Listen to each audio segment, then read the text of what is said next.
Hi to all, అందరికీ నమస్కారం అండి. మీ ముందుకు మరొక నోటిఫికేషన్తో రావడం అయితే జరిగింది. ఎవరైతే గవర్నమెంట్ ఉద్యోగం కోసం ఎదురు చూస్తున్నారో, అది కూడా సెంట్రల్ గవర్నమెంట్ ఉద్యోగం కొరకు టెక్నికల్ సెంట్రల్ గవర్నమెంట్ జాబ్ అంటే ఎవరైతే బీఈ కానీ బీటెక్ కానీ డిప్లొమా కానీ చేసి గవర్నమెంట్ జాబ్ కోసం సెంట్రల్ గవర్నమెంట్ జాబ్ కోసం ఎదురు చూస్తున్నారో అటువంటి ఒక నోటిఫికేషన్తో మీ ముందుకైతే రావడం జరిగింది. ఇది వచ్చేసి మనకు CDOT centre for development of telematics, ఇది వచ్చేసి రీసెర్చ్ అండ్ డెవలప్మెంట్ డిపార్ట్మెంట్కి సంబంధించి టెలికమ్యూనికేషన్ డిపార్ట్మెంట్కి సంబంధించింది. Ministry of communication and information technology పరిధిలో ఉన్నటువంటి టెలికాం డిపార్ట్మెంట్లో 29 టెక్నీషియన్ పోస్టులు బెంగళూరు మరియు ఢిల్లీలో అయితే ఖాళీలు ఉన్నాయి. వాటికి నోటిఫికేషన్ అయితే రావడం జరిగింది. ఇది వచ్చేసి పే లెవెల్ 4 ప్రకారం 7th CPC ప్రకారము బేసిక్ పై 25,500 నుంచి 81,100 వరకు ఉంటుందన్నమాట. ప్లేస్ ఆఫ్ పోస్టింగ్ వచ్చేసి మనకు ఢిల్లీ, బెంగళూరు ఉంటుంది. ఎసెన్షియల్ ఎడ్యుకేషనల్ క్వాలిఫికేషన్ బీఈ లేదా బీటెక్ వచ్చేసి మనకు ఫుల్ టైం రెగ్యులర్గా చదివి ఉండాలన్నమాట. జనరల్ క్యాండిడేట్స్కి అయితే 60%, తర్వాత మిగతా వాళ్ళకైతే మనకు ఒక 50% ఉంటే సరిపోతుంది. దానికి కావాల్సినవి మనకు mechanical, information system, information technology, electronics and communication and electronics and telecommunication, electronic and instrumentation విభాగాల్లో బీఈ లేదా బీటెక్ పూర్తి చేసిన వాళ్ళైతే దీనికి అర్హులు.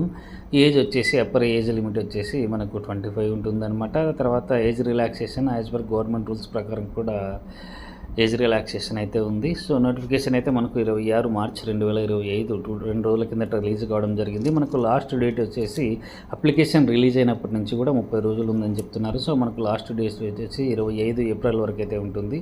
Written test and skill test అనేది తర్వాత వీళ్ళు ఇంటిమేట్ చేస్తామంటున్నారు. సో మెయిల్కి అయితే వీళ్ళు అప్లై చేసిన క్యాండిడేట్స్కి మెయిల్ ద్వారా అయితే అప్లై చేస్తారు.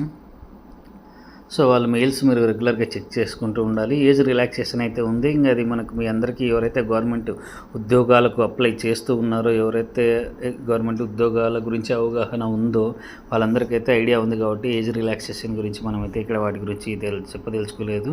సో మోడ్ ఆఫ్ సెలక్షన్ వచ్చేసి రిటన్ టెస్ట్ ఉందన్నమాట.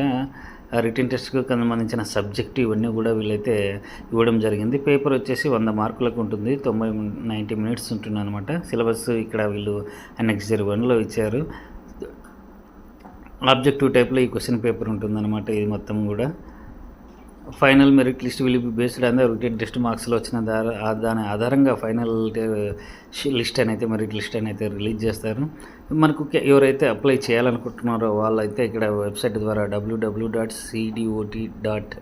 అనే వెబ్సైట్ ద్వారా లాస్ట్ డేట్ వరకు కూడా ఎదురు చూడకుండా మరి ముందుగానే అప్లై చేసుకుంటే చాలా బెటర్ అన్నమాట. ఎగ్జామ్ వచ్చేసి మనకు ఢిల్లీ, బెంగళూరు, భోపాల్, ముంబై అండ్ కోల్కతాలో అయితే ఉంటుంది. అది గమనించాలి మీరు. అక్కడికి వెళ్ళి ఎగ్జామ్ రాయగలుగుతాము అనుకున్న వాళ్ళు మాత్రమే అప్లై చేయండి. బెంగళూరు అంటే ఇక్కడ తెలుగు రాష్ట్రాల ప్రజలకైతే అభ్యర్థులకు చాలా అందుబాటులోనే ఉంటుంది కాబట్టి ఇబ్బంది ఏం లేదు. సో అది స్టెప్ బై స్టెప్ ప్రాసెస్ మీ అందరికీ తెలుసు. ఏ విధంగా సిగ్నేచర్ స్కాన్ చేయాలి, ఫోటో ఏ విధంగా ఉండాలి, ఏమనేది కూడా మనం ఈ వెబ్సైట్లో ఆటోమేటిక్గా మనకు స్టెప్ బై స్టెప్ ప్రాసెస్లో అది చూపిస్తుంది అనమాట.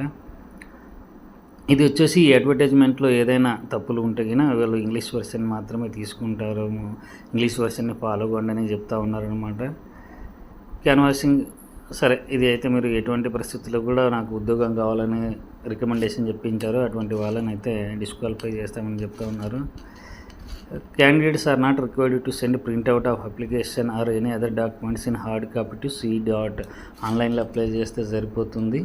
ఎటువంటి హార్డ్ కాపీస్ అయితే వాళ్ళకి పంపాల్సిన అవసరం లేదని అయితే చెప్తున్నారు. మనకి ఒకవేళ ఏదైనా సందేహాలు వస్తే మాత్రం వీళ్ళకి మెయిల్ ఐడి ఇవ్వడం జరిగింది. ఆ మెయిల్ ఐడికి వీళ్ళు మెయిల్ చేసి మనం ఆ సందేహాలు అయితే పంపితే వాళ్ళైతే మనకు రిప్లై ఇస్తామని అయితే చెప్తా ఉన్నారనమాట. ఈ ఎగ్జామ్స్ రాయడానికి ఎవరైతే సెంటర్ సెలెక్ట్ చేసుకుంటారో అక్కడికి ఎటువంటి ట్రావెలింగ్ అలవెన్స్ టీఏడిఏ అయితే ఇవ్వమని అయితే చెప్తున్నారనమాట. రిటన్ టెస్ట్కి కానీ స్కిల్ టెస్ట్కి కానీ అది గమనించండి. తర్వాత all candidates produced self attested copies of the all certificates along with original for verification at the time of written test skill test. ఇది గమనించండి. రిటన్ టెస్ట్, స్కిల్ టెస్ట్కి వెళ్ళేటప్పుడు అన్ని ఒరిజినల్ సెల్ఫ్ అటెస్టెడ్ కుదిరితే ఇంకా వాటి మీద గెజిటెడ్ సైన్ చేసుకెళ్తే కూడా ఇంకా చాలా సంతోషం అన్నమాట. సిలబస్ అయితే మనకి ఇక్కడ ఇవ్వడం అయితే జరిగిందనమాట. ఈ సిలబస్ మీరు చూసుకోవచ్చు.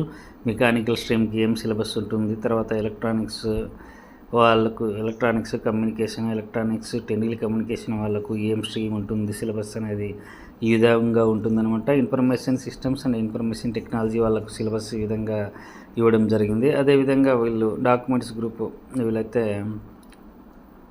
రూల్స్ అండ్ రెస్పాన్సిబిలిటీ అయితే ఇచ్చారు. సరే, ఇది మీకు ఎలాగో ట్రైనింగ్ పీరియడ్లో చెప్తారు కాబట్టి రూల్స్ అండ్ రెస్పాన్సిబిలిటీ గురించి మనం తర్వాత ఆలోచించవచ్చు. ఇప్పుడు మనకి ఏంటంటే ముఖ్యంగా మనకు జాబ్కి అప్లై చేయడము, రిటర్న్ టెస్ట్ సక్సెస్ఫుల్గా కంప్లీట్ చేసి మెరిట్ లిస్ట్లో మన పేరు ఉండేలా చూసుకోవడం ఇంపార్టెంట్ కాబట్టి రూల్స్ అండ్ రెస్పాన్సిబిలిటీ మనం వాటి గురించి తర్వాత ఆలోచించుకోవచ్చు. సో ఎవరైతే గవర్నమెంట్ జాబ్ కోసం గట్టిగా ప్రయత్నాలు చేస్తున్నారో ఈ బీటెక్ చేసిన వాళ్ళు అప్లై చేసుకోండి త్వరగా, లాస్ట్ మూమెంట్ వరకు ఎదురు చూడకుండా. ఓకే అండి, ఆల్ ద బెస్ట్.